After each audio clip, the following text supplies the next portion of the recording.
This is True Multifamily, the show where we dive in on what really happens after closing a multifamily property. We're going to expose the role of asset manager. That's a person who has the responsibility of seeing the vision, executing the plan, and managing people, budgets, and timelines, all to deliver returns for our investors. These are the real struggles, the real victories, and the real stories of asset management.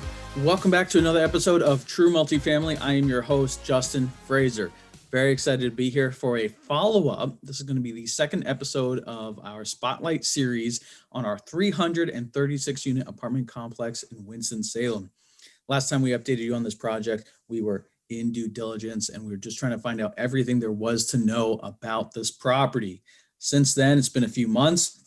We actually closed on the deal just about 1 month ago, actually 1 month ago exactly, we closed on this property, and there's been so much happening that I feel like I had to update all the listeners and viewers of True Multifamily, and I want to bring you along with me. Today, specifically, we're going to be speaking about a business plan because, as you know, role of the asset manager, absolutely critical, and executing the business plan. But how do we write a business plan? That's what I want to talk about today because I don't know that I've ever heard many episodes, many people talking about writing a business plan and what goes into a business plan for a multifamily property. Of course, everyone wants to say, we're going to value add, we're going to renovate, and we're going to get way higher rents. I mean, that sounds great, but let's talk about all the details. Just to give you a point of reference, the business plan that I wrote for this property, not too long, about 12 pages, enough to get into the details that we need to get into, and that includes some charts and graphs and all that. But really covers enough that it sets us all up on the right foot. And that's really the goal of the business plan, is to make sure that everyone that has been on the team up to the point of closing has their voice heard. So maybe, Matt might have a different opinion on where rents are going, or a side conversation he had with the property manager during due diligence that I wasn't a part of, or maybe the underwriter, put a plan together for how many units we're going to turn, how quickly, what rents we're going to be pushing. All of that has to come together in one cohesive place so that everyone on the team can be starting this project on the same foundation, the same footing. So let's talk about each one of those steps and each one of those pieces of the business plan so that when you are writing your business plan for your next multifamily, you can include all, you can include some. Some projects might be very different. But for me, for this project, this is our 6th apartment complex. And this business plan I was so proud of because it brought together all the different elements of what worked on all of our previous projects. And so just a little bit about the process to put this together. I started drafting this really like when we got under contract, and just in some notes, but I create a little section in my OneNote notebook called business plan. And every time we had a conversation about, okay, well, how many rent units are we going to turn, or what are the key assumptions or things that are going into this plan, just start taking little notes on just how, when I think about building this plan, how am I going to run this project? What are the key considerations, or what do I need to make sure the property managers know about when we get into it? And so just start building, any sort of side things, like things that you're going to need to know about who's going to be doing the construction management, or how quickly do you need to take care of those, those staircases you found in the due diligence, or whatever it might be. Just start, sort of parking lotting all those ideas, and then you can sit down and start to put it together. And so the template that I used really evolved. And so now I feel like I have a pretty good template, but this is being our 6th project. It's evolved to this point. So let's start at the top. And I start with the property overview. And a lot of this is like maybe standard stuff, but the way I write a business plan is I want to be able to hand this plan to anyone, property management company, potential investor, current investor, team member, anyone really, and be able to say, this is what we're going to do. This is how we're going to take what's there and turn it into what we want to be to deliver the returns that we're projecting we can deliver. So we start at the very beginning. What is this property? What's the address? How many units are there? What types of units are there? How many of each of those types? What is the square footage? What is the count, right? So I've got, unit type A that's got 1 bedroom, 1 bathroom, that's 642 square feet. I've got 9 of those, okay? And what am I currently getting? What is on the rent roll? What's the average rent that I'm getting for those units, right? And all the way down through every unit type, so we understand what size units you have, what how many of each of those you have, and what rents you're getting. Now, when you look at our business plan, you can really see we end up focusing a lot on the 2 bedrooms, because out of 336 units, we have 317 are 2 bedroom, 1 bathroom units. So there's very, very few that don't fall into that category. So we've really just talked about the 2 bedroom, 1 bathroom units. There are a few 1 bedrooms, there are a few 3 bedrooms, but most of them are in that 2 bedroom, 1 bathroom count. And our average rents, our current rents that we're getting, are $556. That's what the previous owner was getting. So that's sort of our baseline when we're thinking about how we're going to improve this property. We think, okay, 2 bedroom, 1 bath, and $559 is what they're currently getting. And then we base on that, knowing there's some 1s and some 3s, but that's really the meat of what we're talking about. So then I do a little bit of a narrative. Okay, so now we've talked about, what just the general property information, but what is the narrative for what you're going to do to this property? Do you need a ton of CapEx? Is there a strong crime element that you have to get out of there? Is there are there some very glaring CapEx issues that you have to take care of immediately? And just, if this is the section where if you were telling a friend or potential investor, hey, this is what we're going to do to the property, and you're going to talk for maybe 5 minutes about it. I want you to write that down, right? So write down the approach to this property. All right. So in mine, we talk about on this latest project, which is what I'm talking to you about right now. We talk about the perception and the tenant shift. So we start off by saying, look, we're purchasing this on October 9th. We've hired our property management company. Their name is Carlisle. They're going to be the property manager, and we're going to work together to implement the following plan. So number 1 is the perception and tenant shift at the property. So we need to shift the current base of tenants that's there, who are paying way less than market, and who probably are not what we would consider a desirable tenant. So we have to shift those tenants out of there, and we have to overall change the overall perception of the property so that new tenants that want to pay $200 more, $190 rent bump on that 2 bedroom unit want to live there and want to be a part of this community. So how do we do that? We have to shift the perception. So we write down things like our plans for how we're going to do that. And really it comes down to taking care of work orders, taking care of safety issues, and starting to show the tenants that we care about them and we care about their property. One of the first things we did when we took over, we trimmed back a whole bunch of trees that were unsightly, but also blocking a lot of lights. And we came in and we replaced every single wall pack on the outside of the light buildings. And we replaced all the street lights with high brightness LED lighting. And we also replaced or improved every light fixture outside of every front door. So if it was working fine, but if it was missing, it's got a new bulb in there. These are things that are very little, but they cause a big perception of the property. Now, instead of the perception being that, oh yeah, it's a dark property where maybe some shady stuff happens. No, this place is lit up. You can play football out there in the middle of the night, right? It's super bright. All that goes to changing the perception. We also need to focus on maintenance, right? Our previous tenants, maybe we're not having work orders taken care of as quickly as they would like. Maybe not at all. Who knows?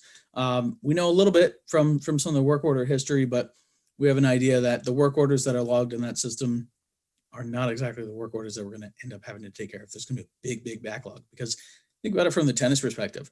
Once they see that you're starting to fix things, they're going to start hitting you with a lot more work orders and a lot more work to be done. So we come in, we start taking care of the tenants by taking care of their work orders, taking care of the things. We actually hired on an extra maintenance guy for the whole first year, just so that we can take care of knowing there's going to be a backlog of work orders and knowing that our number 1 priority, literally the first thing on the business plan, is to shift the perception of the property.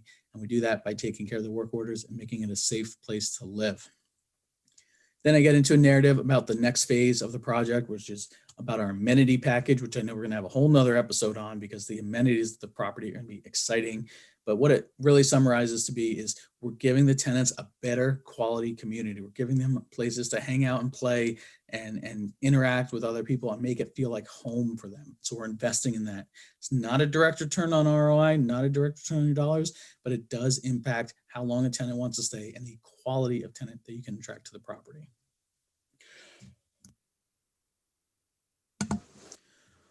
We then talk about shifting the tenant base, right? And we need to shift the tenants to be tenants that pay on time. The best tenants pay on time, are upstanding members of the community, and are tenants that we can enjoy having at the property. So we get into some plans for that.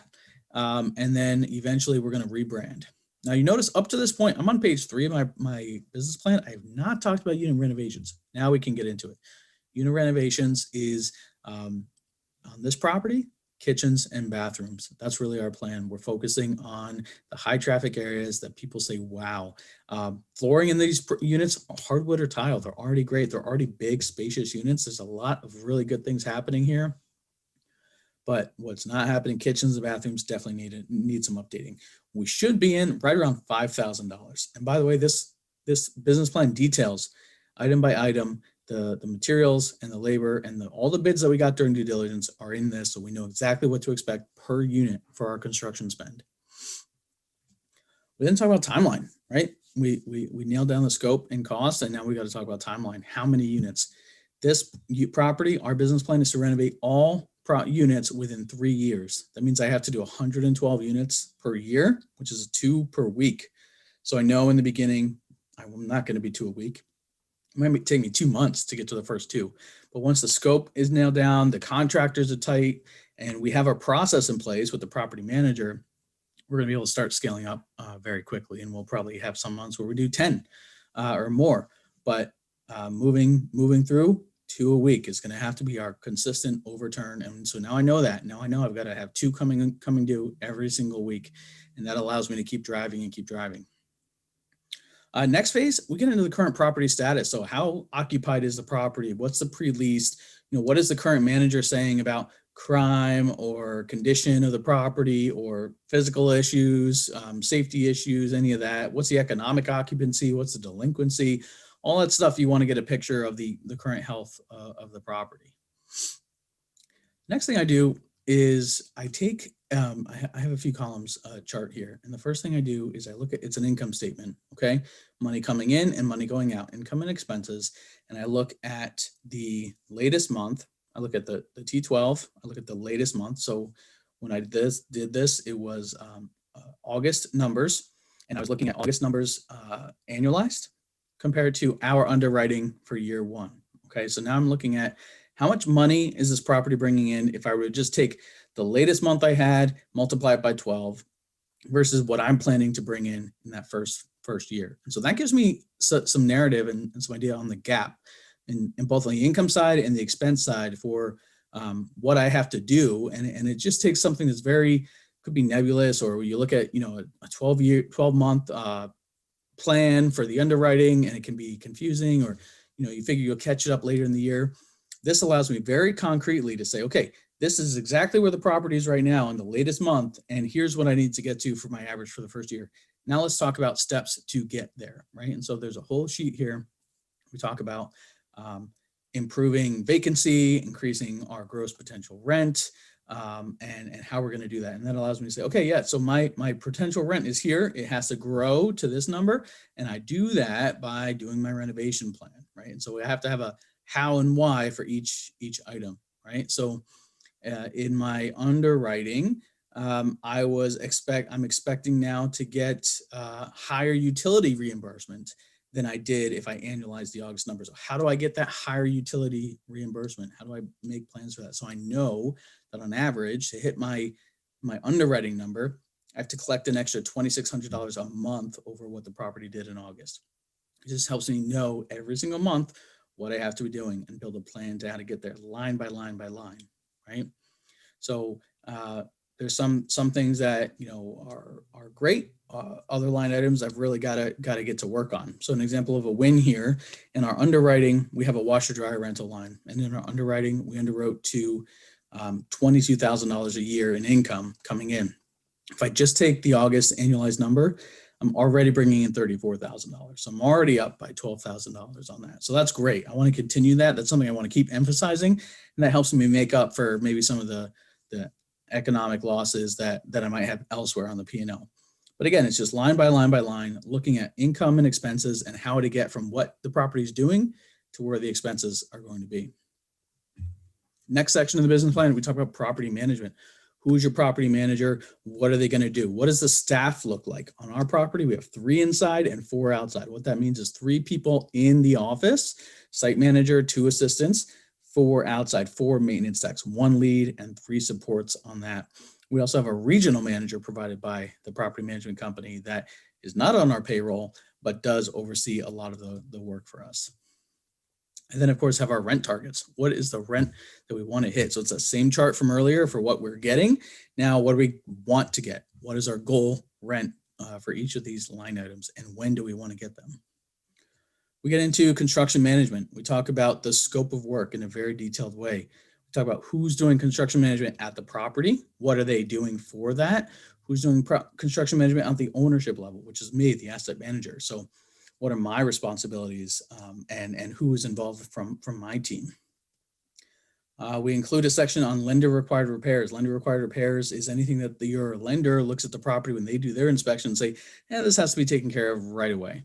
And so we go in and we set aside money for certain things. Here, there was some staircase repairs, some ADA parking they needed, and some vertical cracks in the brick they needed us to look at. All of those are already underway. I then put together a Gantt chart for our project plan for our renovations and the full CapEx list. So on the CapEx list looks like it's an Excel chart. First column is the description of what we're doing, how many, each item cost, and what our total budget is. And then we sort of categorize it by interiors, site work, exteriors, and then of course contingency and any fees beyond that. Next thing I do is a timeline of key milestones. And I know I'm running through a lot of this for you guys, but hopefully you're catching up. And if you have any questions, of course, please leave us a comment on truemultifamily.show. I would love to answer it for you and show you some. I can't show you everything because it's proprietary and it's specific to our property, but I can show you a bit about what we have going on. The next section is timeline of key milestones. So as I wrote this plan before closing, I had a list of things that we needed to do before closing, like have the property manager reach out to the local police department so we can start building a relationship there, getting an light audit from the energy company so we know what we could do with the lighting, making very specific plans with contractors for the scope of work, making plans around evictions. We're in a time of COVID right now, so evictions are very tough. So making plans for everything top to bottom before you even close. And then I have a month 1, month 2, month 3 plan and what the things we want to implement, both from our CapEx side, from an operational side.